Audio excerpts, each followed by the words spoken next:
Billy, delighted you could make it. Oh, thank you for having me. Welcome to a very London lunch.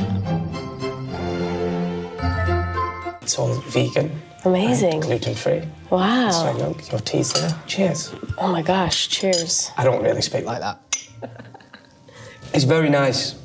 Have you ever had a tea like this before? Not like this. I had tea parties when I was a child, and it felt very similar. Did you? Yeah. But like pretend ones where you had to pretend to pour it in? Well, we would make real tea, but it would be pretend. Everything else would be pretend. I have a friend who's an etiquette expert, and he says, and I don't mind, but he says apparently when you stir your tea, you're meant to do it back and forth. Instead of a circle? Interesting. Apparently that's... Like front and back? Yes. Interesting. Why? It doesn't make any sense to me. I agree. I don't know why it's stir. Just give it a good stir. Yeah. Give it a good stir. Now, you know some people, when they have tea at fancy places... What's wrong with that? You know, a lot of people stick their pinky out when I they have know. tea. Isn't that rude or something? Nailed it. So apparently, it's from the 18th century. Might be the 16th or 17th. I can't remember. But it was a sign to show that you had syphilis. Straight up? So it was to give other people a sign that you had it, so then they got together, so they didn't spread it to other people. That's a true fact. Straight up. I promise you. I promise you that is true. And people think that's like really fancy to do that, and it's not. So no pinky out. No pinky out. Absolutely not. That is great too. Okay, got it. Is this the first thing you think of when you think of the UK and British things?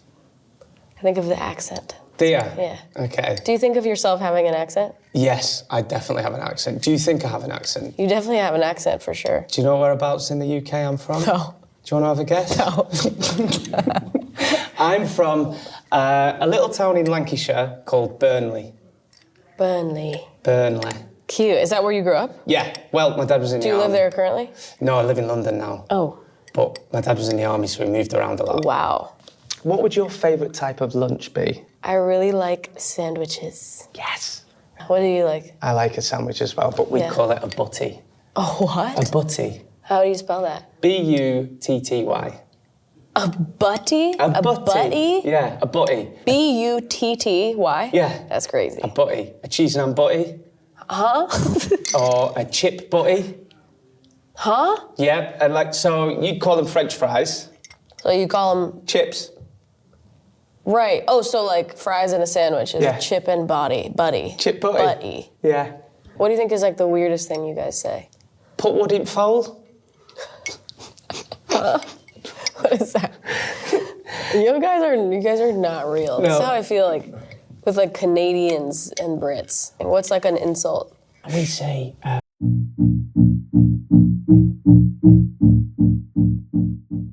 gob. Huh? That's my favourite swear word. Gob. Yeah. Gob. Yeah. So if someone said, oh, he's a complete and utter gob, That's like a person. They are a gob. they talk rubbish. Oh, They're a bit like... a little stupid. Yeah. Now, I don't want to beat about the bush. We need to talk about the album. Okay. It's your third album. It's had an amazing response across the board. It's only been out a few weeks. How's it sunk in? Just tell us how you're feeling about it. I feel so good about it. It's been like the most shocking reaction of my life. It's been so good. I can't even believe my eyes every time. It's been like better than I could have ever dreamed of in a million years. Is it fair to say this is the most personal album from you? For sure. Yeah. For sure. Like, we've seen on the comments and stuff from many fans, and one that I loved from one of your fans was that it feels like they're reading your diary when you listen to this album. Is that weird? It's weird. Is it? It's also weird because normally there's so much time that passes between finishing an album and putting it out because of vinyl and because of, you know, videos and artwork and promo and whatever. And this time I was very clear about I really want to do this as quickly as I can. I was like, it's done now, and I want to put it out as fast as I can from the moment it's done. Do you feel like you've overshared in the album? Overshared? Yeah. No, No. not at all. I sometimes go away and feel like, oh, I've probably given away too much there. I feel like that more when I talk, but in music, they're not so specific about my life that, I mean, they are for me, but I think that you hear them and you don't think that's only about her life and she's the only one that can relate to that. I think that's what's cool about music, is that it's for everyone. Did you enjoy doing this album? Phineas and I really went through it with this album, and after a while of not enjoying it, we then enjoyed it, to be fair. We just were feeling very, like, so uninspired for so long, and not on the same frequency, the two of us as siblings, and living different lives, and just like not creative and not really inspired, and that was really stressful, and that was honestly a scary period of time, and it was very punishing and not enjoyable. And we would have moments of creating in between those off moments, and those were always great, but even still, it always felt like, do we know what we're doing? Can we do, is it good? Like, we just never felt confident, and then there were moments along the way that kind of brought that confidence up. There was when we wrote Skinny, which was like the first song we wrote in its entirety for the album, and then we wrote What Was I Made For, which opened a door to like honesty and creativity, and then the main moment was when we wrote a song called The Greatest, and that kind of opened the door to like vulnerability and allowing ourselves to really just be honest and then create the rest of the album. And as soon as we made The Greatest, I think that's when we started having a lot of fun. Because Phineas was really honest and open, and he said that he, at one point, was like, I don't know if I want to do this anymore. Yeah. Isn't that funny? What? I mean, you're his little sister. What was going through your mind then? I was really scared, and I had always been the one that didn't like making music, and he had always been the one that loved it and, you know, had so much passion in it, and I always relied on that. And then I started to like it more, and we were making this album, and yeah, he was very vulnerable with me and honest, and he was just like, I don't want to do, like, I don't feel like I have anything to say. I don't want to do this right now. We've always been like that. We're so close and like get each other better than anybody else. I feel like Phineas is like my conscience in a way. Like he's always thinking for me and trying to help me through my poor choices in life. No, don't worry. I've made many of them. Yeah? Many of them. What's one? This weekend, Oh yeah? I was at a friend's wedding in Spain. Yeah. I should have gone home. The wedding finished at 2 a.m. Yeah. I stayed out until 5:30. Yeah. The next day, right off. Well, what's wrong with that? I had to do the radio. Okay. I'm 34 now, Billy. It's, you know, you get a bit. Is there a cutoff age for fun? Not a cut-off age, but have you heard the saying, nothing fun happens after midnight? Who is saying that? That's why. Who's saying that? When have you ever heard that? I've heard, this is what the people used to say. Who's saying that? Oh, is it 2 a.m.? Oh, right. Oh, sorry, I've said it wrong. Nothing good happens after 2 a.m. Oh, I get that Okay. more. So- crazy that you said you didn't say that at Okay, all. I said that wrong. That's my bad. Said nothing fun happens after midnight. Keep that in. That was my fault. But nothing good happens after 2 a.m. I would disagree, though. Okay. Yeah, I would strongly disagree. And I think that you shouldn't feel bad for having fun at your friend's wedding. Yeah. I don't think you should feel bad for that. Oh my God. No, that wasn't a bad decision, was it? You only live once, don't you? Mm-hmm. Yeah. And sometimes, like, you gotta risk the lack of sleep for memories, man. Exactly.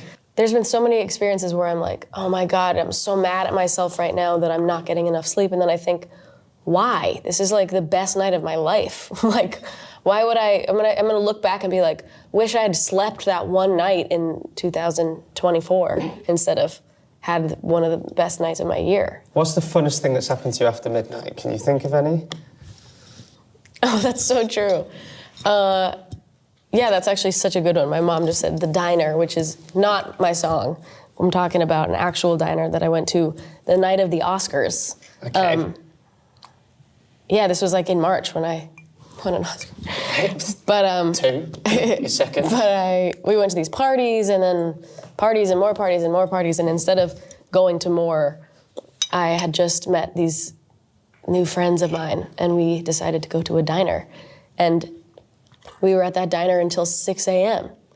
and from like 2 a.m. to 6 a.m. or something like that. No, it was probably like 4 or 5 to 6, and those are now some of my friends for life. Really? Yeah. That you met at the Oscars? Yeah, I kind of knew them before that, but then we knew in those moments, we were like, oh, we're each other's family. That's so cool. Yeah. Okay, right. That whole saying that many people have heard, Scratch nothing it. good happens after 2 a.m. You've heard it here first. Billie Ilish says that is not true. It's not true. Okay. What was it like at the Oscars? Do you ever... Because look, you don't need me to tell you this, but you are a mega superstar. Do you ever feel out your comfort zone there, or are you quite comfortable with all those famous movie stars? Good question. I think the Oscars is probably...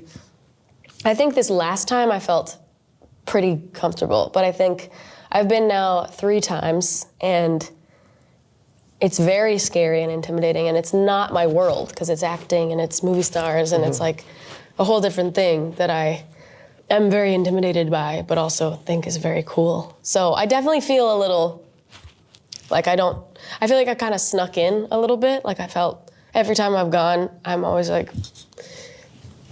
you know, kind of feel like this. I'm kind of like, do I need to, like, I feel like how I feel at this kind of situation, where I'm like, how do I cross my legs? Do I need to take my hat off? You know what I mean? I once got told, you know, when you go to a party and you're a bit nervous, Yeah. and you can be a bit anxious, and you're like, oh, what do I say? Or you go to a wedding and you don't know anyone. Everybody else in the room's feeling the same.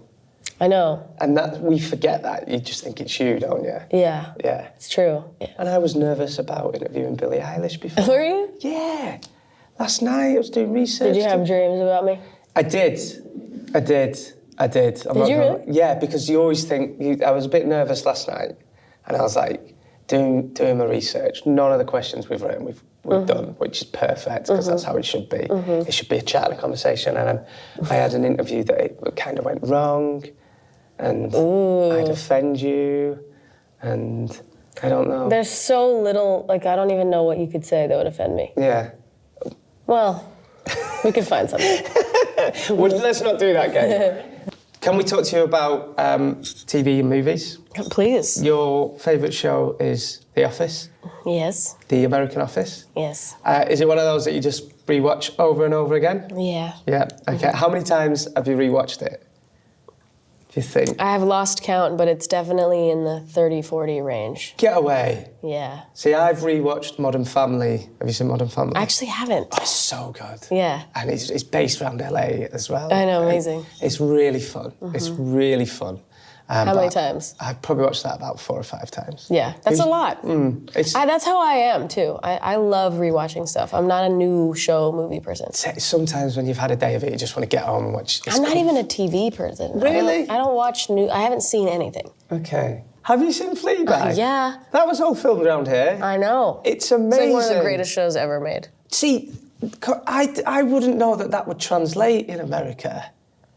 It translates for me. Does it? Yeah. Have you met her before? Yeah, she's the coolest. No, that's fine. She's really cool. She's the coolest. Because that started off as a play. I know. I saw she put out the one-woman show. I haven't seen it in person, but I saw the Right.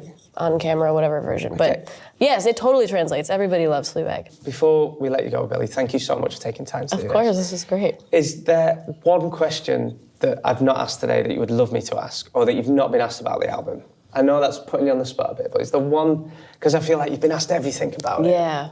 Is there one thing that you think, why has nobody ever asked me about that? Oh my God. That's a good one. I feel like I get asked the same questions, and there's so many questions that have never been asked. I can't think of them. Is there anything that you thought that you're like, I can't ask that, but you want to? There's a few, but your PR team are here, so... You can still ask me. No, I don't have to answer. So you've released a single on your dad's birthday? No. On your brother's birthday before? Figure it out. In the past? Find it. Think and then find it. Sorry. Okay. It's just, I thought I'd be all right. I did. I put out my first album on my mom's birthday. That's right. I put out my second album on my brother's birthday. Okay. And then I put out this one on a random day in May. But will you be releasing a single on Someone's birthday? Yeah. Maybe someday. Oh, okay. Okay. Who knows? Right. The funny thing is that it's totally random. Don't say that, because I'm going to keep the fans thinking I have this whole master plan that I don't actually have. Thank you for joining us for lunch today. Thank you for having me. I really, really appreciate it. Of course. And if you ever think of that one question that you'd love to be asked, let us know. I'll think about it. Cheers. Cheers.